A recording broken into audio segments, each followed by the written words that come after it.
வணக்கம் பிள்ளைகளே.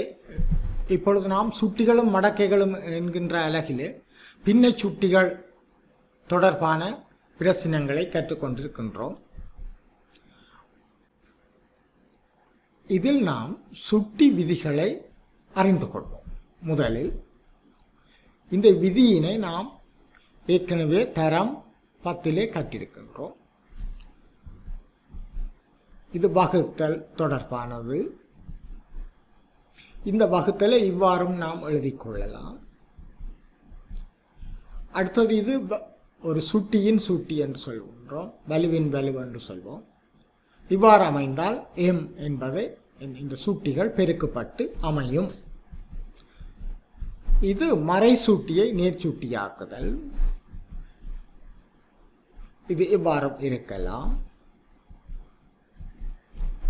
எந்த ஒரு எண்ணினதும் அல்லது கோவையினதும் 0ஆம் அடுக்கு 1 என்பதை நாம் பார்த்தோம். இவ்வளவும் சுட்டி விதிகள் ஆக இருக்க இவற்றை பயன்படுத்தி எவ்வாறு பிரச்சனைகளை தீர்ப்பது என்பதை தற்போது பார்ப்போம். இங்கு நாம் பின்ன சுட்டிகள் என்றால் என்னென்று பார்க்கின்ற போது இதனை நாம் வாசிப்பது 9 வர்க்கமூலம் அல்லது வர்க்கமூலம் 9 என்று சொல்லும் பொழுது அது 9 2/1 அடுக்கு என அமைகின்றது. இப்பொழுது இந்த சுட்டியை பார்க்கின்ற போது பின்னமாக காணப்படும். எனவே 9 வர்க்கமூலம் என்பது இது மூல குறியீட்டுடன் காட்டப்பட்டிருக்கின்றது. இது சுட்டி வடிவத்தில் காட்டப்பட்டிருக்கிறது. இங்கே 9 வர்க்கமூலம் என்பது 9 அடுக்கு. இதனை நாம் இவ்வாறு 9 வர்க்கமூலம் என்பது இவ்வாறு காட்டப்படுவதில்லை. இதில் 2 இட்டு காட்டப்படுவதில்லை. தனிய வர்க்கமூலம் மட்டும் இருந்தால் அது 9 வர்க்கமூலம் என கொள்கின்றோம். ஆனால் இவ்வாறு இருந்தால் இதனுடைய அர்த்தம் என்னென்று சொன்னால் 9 3/1 அடுக்கு. இதில் 3 இருந்தால் 3/1 அடுக்கு, 4 இருந்தால் 4/1 அடுக்கு. இந்த வகையில் எண் இருந்தால் எண்ணில் 1 என்று எண்ணின் மேல் 1. இது ஒரு பொது வடிவமாகும். மூல குறியீட்டுக்கும் சுட்டி வடிவத்துக்குமான ஒரு பொது வடிவம். நேர்ச்சுட்டியுடன் தருக என்ற ஒரு வினாவை பார்ப்போம். இங்கே மூல குறியீட்டுடன் காட்டப்பட்டிருக்கின்றது. இதனை நாம் சுட்டி வடிவத்துக்கு எழுதுகின்ற போது பின்னமாக அமையும். எக்ஸின் மறை 1 அடுக்கு அதனுடைய 2/1 அடுக்கு என இதனை எழுதலாம். இது மூல குறியீட்டுடன் இருக்கின்றது. அதனை சுட்டி வடிவத்துக்கு மாற்றுகின்றோம். மாற்றுகின்ற போது பின்ன சுட்டி. இனி நாம் சுட்டி விதியை பயன்படுத்தி இதனை இந்த சுட்டியை இதனால் பெருக்க வேண்டும். அது இந்த விதிக்கு அமைய நடைபெறும். பெருக்குகின்ற பொழுது எங்களுக்கு மறை 1 அரையை பெருக்கினால் அரை மறை 1. இது மறைச்சுட்டி உடன் காணப்படுகின்றது. நேர்ச்சுட்டியாக்குவதற்கு இந்த விதியை பயன்படுத்தி நாம் இவ்வாறு எழுதலாம். எனவே இதனை நேர்ச்சுட்டியுடன் தருகின்ற இவ்வாறு மாற்றலாம். இதே போன்று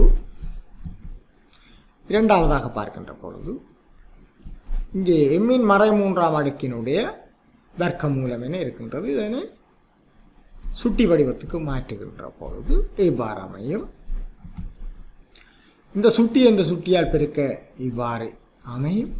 இதனை நேர்ச்சுட்டியோடு கொடுப்பதற்கு நாம் இதனை மேலே கொண்டு செல்வோம். எம்மின் 2 மேல் 3ஆம் அடுக்கு. மேலும் இங்கே பார்க்கின்ற போது 5 தர 2 மறை 2 3/1 அடுக்கு. இது மூல குறியீட்டுடன் இருக்கின்றது. இதனை நாம் சுட்டி வடிவத்திற்கு மாற்றுகின்ற போது 5 தர ஏயின் மறை 2 முழுவதின் 3/1 அடுக்கு. இங்கே சுட்டி விதிப்படி இதனை பெருக்கிக் கொள்ளலாம். இதனை இனி நேர்ச்சுட்டியாக்குவதற்கு கீழே வரும்.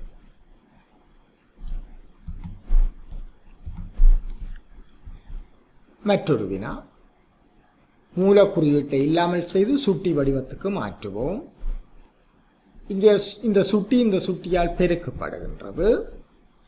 இப்பொழுது வையின் மறைச்சுட்டி இதை நேர்ச்சுட்டியாக்குவதற்கு மேலே கொண்டு செல்லும். மற்ற எண்கள் சுருக்கப்படாமல் அவ்வாறே இருக்கும். சுருக்கப்படக்கூடிய எண்கள் இருந்தால் அவை சுருக்கப்படும். வகுத்து இந்த பயிற்சியை பார்க்கின்ற போது மூல குறியீட்டுடன் தருக சுட்டி வடிவில் தரப்படுகின்றது. எக்ஸின் 1/5 அடுக்கு இதனை மூல குறியீட்டுடன் காட்டும் பொழுது இதை நாம் ஞாபகத்தில் வைத்துக் கொள்வோம். இது சுட்டி வடிவம், இது மூல குறியீட்டுடன். இந்த வகையில் இது இவ்வாறு அமையும். இந்த வினாவை நாம் பார்க்கின்ற பொழுது இதிலே சிறு மாற்றத்தை செய்த பின்னர் தான் நாம் மூலக்குறியீட்டுடன் காட்ட முடியும். அதற்கு நாம் இவ்வாறு சிந்திக்கலாம். மறை 2 தர 3 3 மேல் மறை 2 இருக்கின்றது இந்த பின்னை சுட்டி. இதனை நாம் மறை 2 தர 3 எம்மின் மறை 2 முழுவதின் 3 இந்த ஷேப்புக்கு இப்போ வந்துட்டது.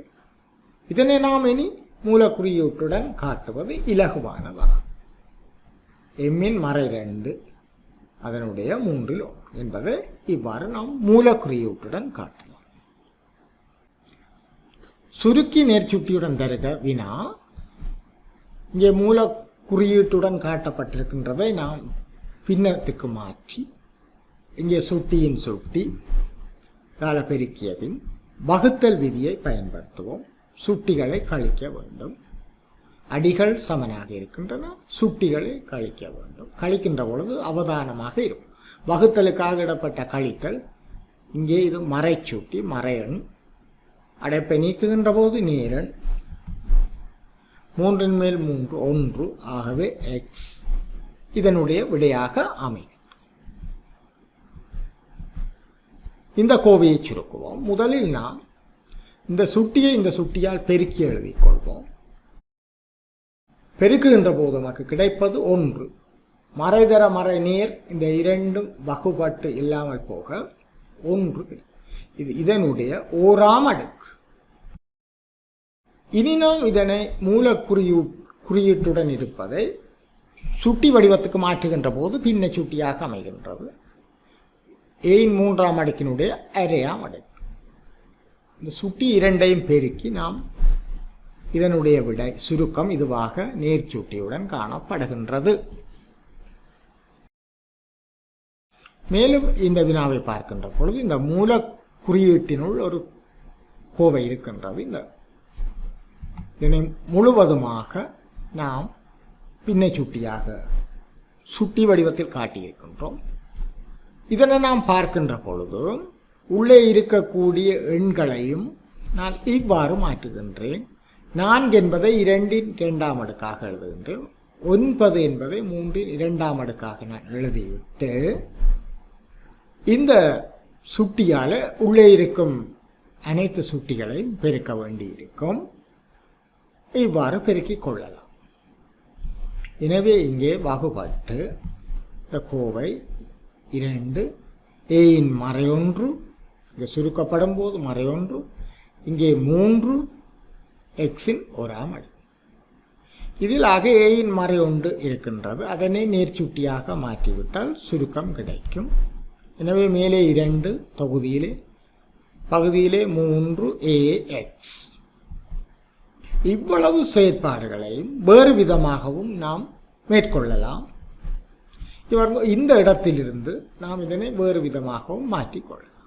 பொதுவாக இந்த 2ஆம் அடுக்கு 2ஆம் அடுக்கு 2ஆம் அடுக்கினை இருப்பதால் ஒரு 2ஆம் அடுக்கை பொதுவாக வெளியே நாம் எடுத்துக்கொள்ளலாம். அப்பொழுது இதனுடைய மறை 1ஆக இருக்கும். இதெல்லாம் 2இன் 1ஆம் அடுக்கு 3இன் 1ஆம் அடுக்கு எக்ஸின் 1ஆம் அடுக்கு ஏயின் மறை 1ஆம் அடுக்கு இங்கே இருக்கும்.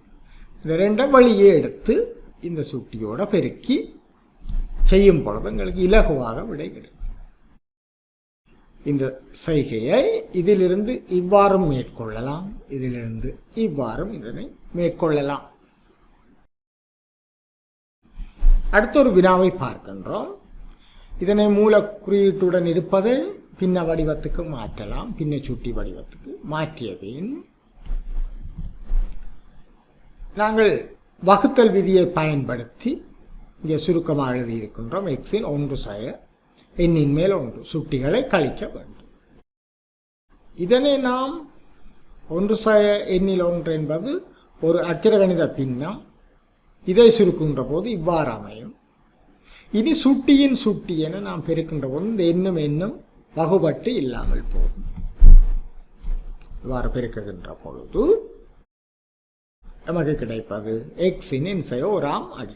இவ்வாறு இந்த எண்ணுடன் பெருக்கப்பட்டு இந்த சுட்டி ரெண்டும் பெருக்கப்பட்டு இந்த எண் இல்லாமல் போகத்தக்கதாகத்தான் நாம் இதனை இந்த அட்சரகணித பின்னத்தை ஒன்றிலிருந்து எண்ணின் மேல் ஒன்றை கழிப்பதை நாம் மேற்கொள்வோம். இனி சுட்டியின் சுட்டி இந்த சுட்டியை இந்த சுட்டியால் பெருக்குகின்ற போது இங்கே இந்த எண் ரெண்டும் கேன்சல் அவுட் பண்ணப்பட்டு போய் ஒரு சுருக்கம் கிடைக்கின்றது. பின்னை சுட்டிகளுக்கு மேலும் நாம் சில உதாரணத்தை பார்க்கின்ற பொழுது இந்த வகையை நீங்கள் எங்கேயாவது பார்த்திருக்கின்றீர்களா? ஆம்.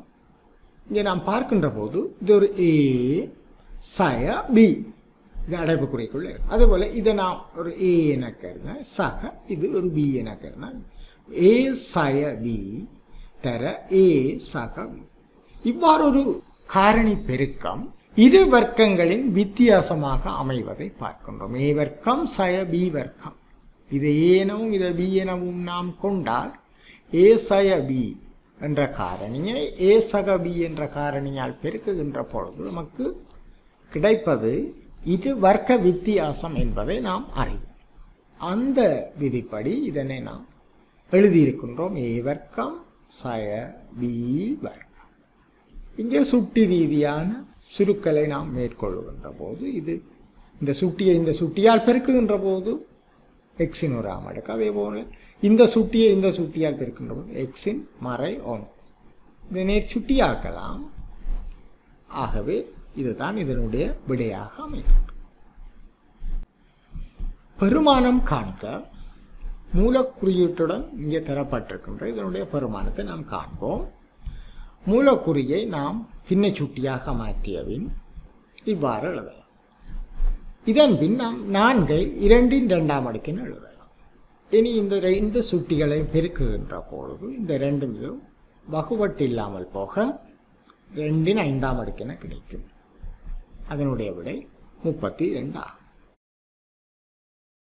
இங்கே நேரடியாகவே சுட்டி வடிவில் இருக்கின்றது.